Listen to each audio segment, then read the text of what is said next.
Alright, so we got a very interesting video for you guys today. It's very nerdy, so if you don't understand this stuff, you might not want to watch this video. But if you watch my last two videos, you know that the microphone port on my Sony A7R III broke. So I've been looking for alternatives, which I came up with is the SMADP3 that we got right here.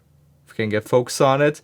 And this allows you to pretty much connect your Sony wireless receiver and transmitter to your camera without any wires, which means I don't have to use the 3.5mm jack. I can just plug it in directly in here. And even though Sony says it's fully compatible with these A7 cameras, it's very interesting what they did with it, because if you look it up online, a lot of people are just complaining about the noise levels, which is an issue with this camera. But there is like a worker, but it's actually not as bad as people think, because how the camera displays it. First of all, the main problem I have with this thing is that, so when you plug it into your camera, it disables your audio controls. So you cannot change the volume of how much audio you're receiving from this thing, and it auto sets it to the highest level, which means your noise levels just from the get-go are extremely high, and it looks like everything you're saying is like peaking. Even if you're whispering, the audio level is just going all the way to the end. But the interesting thing is that even though it's showing that, once you bring it into post-production, it's actually not peaking, it's just very loud. So here, let me turn it on for you guys, first of all. So once we turn it on, this thing already boots up by itself, which I do love, because normally you need AA batteries to turn this on. And this way you don't have to worry about any batteries, any cables. So I'm going to turn on my microphone here also. And I also have this receiver connected to my Zoom H5, so I'm actually recording it externally also, which gets rid of the issue at all. But again, why would you do this whole setup if you're gonna use an external recorder and everything, So here, so let me get set up right here. So while I'm recording here, let me show you guys what the issue is. Even though I'm like, here, can we get it in focus? No, get out of the frame. Can we get it? Okay, so as you can see, even though I'm like whispering, I'm not talking that loud, it's still like peaking, it just shows that as it's going very loudly, as if I'm just like screaming even though I'm not whispering. But things that it's actually not that loud. For some reason, the levels on the A7R III are showing like that. But again, if you try to go into the menu system, the audio level thing is just disabled, it's grayed out. But from what I've seen, at least on the A7S III, they did put a new option for the MI shoe audio levels. So I guess on the A7S III, this wouldn't be an issue. But on the older camera, A7R III, it seems to be an issue. And I don't know if it's a hardware or software issue, but I don't know, but I think it's a software issue, and I'm gonna prove to you guys why in a second. But this is just the test audio, so let me record on my Zoom also. Oh, there's no SD card. What did I do with the SD card? Yeah, we're gonna start recording both on the Zoom and here. So as you can see, the audio levels are just peaking constantly. But here, test 1 2 1 2 1 2 1 2. I'm talking quietly. I'm screaming now. I'm very loud. And it's not that loud on here because I just turned the knob down to like just, you can do manual adjustments on here. There's no, software like right on here.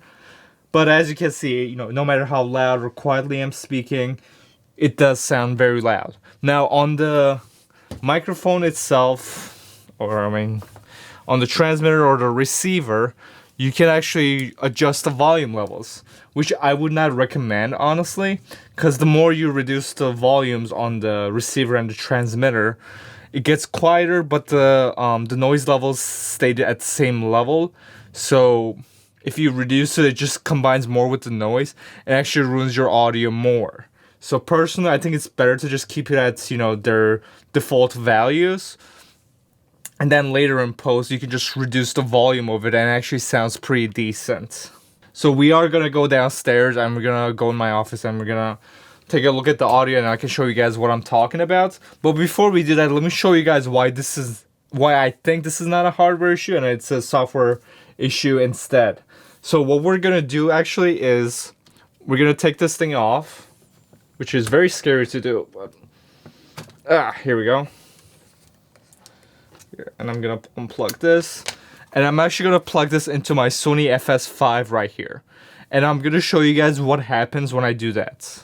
Okay, so now that we have it set up on the FS5, as you can see, the audio levels are actually decent looking on the FS5, but it's still way too loud.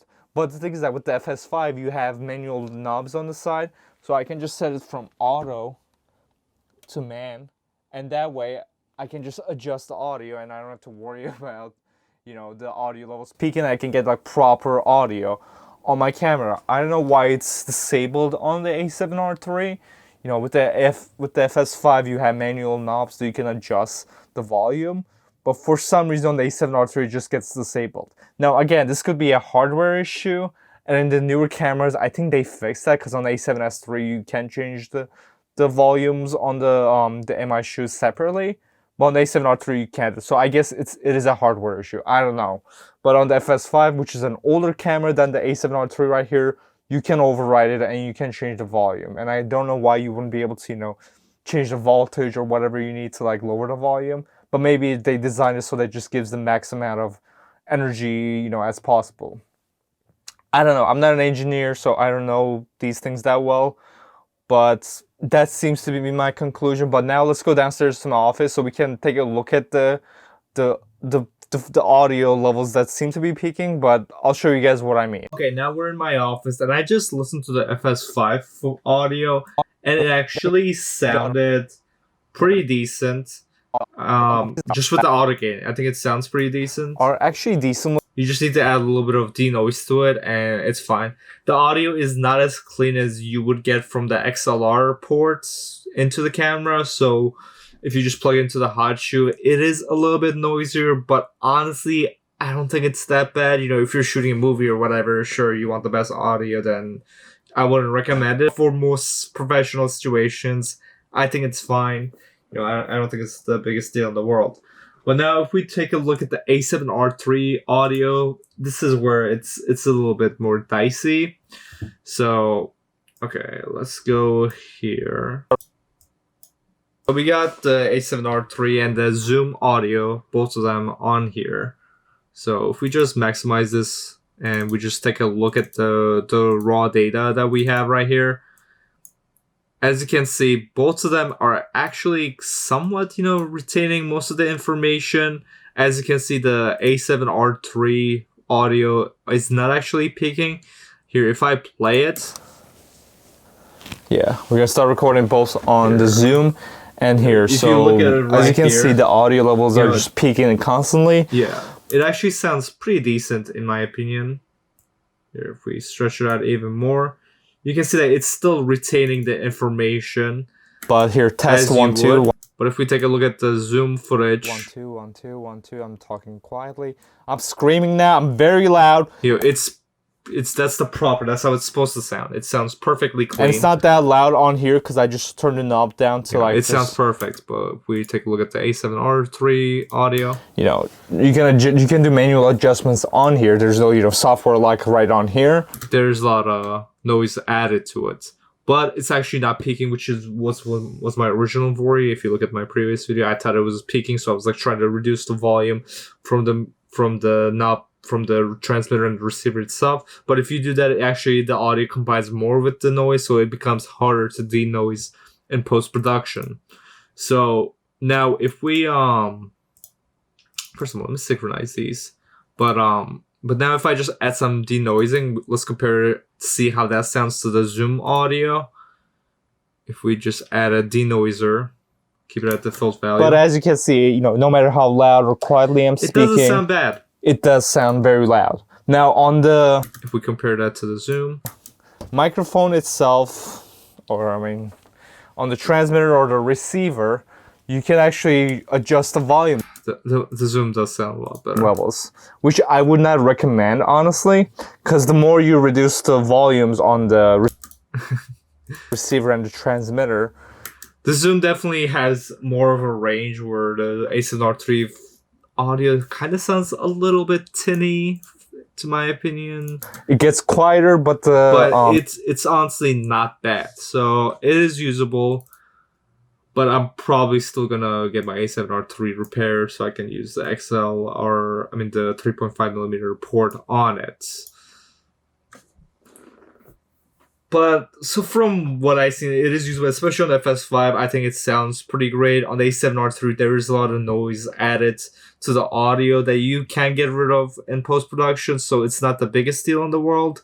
But again, you are having an inferior sound that you would get than if you were just using the XLR port or the 3.5mm jack. I believe you might also be able to just, keep it on there and just also plug a 3.5mm jack straight into the camera. I can't test it right now because my port is broken. Maybe after I get it fixed, I will test that. But from what I've seen of this stuff right here, I think it's usable.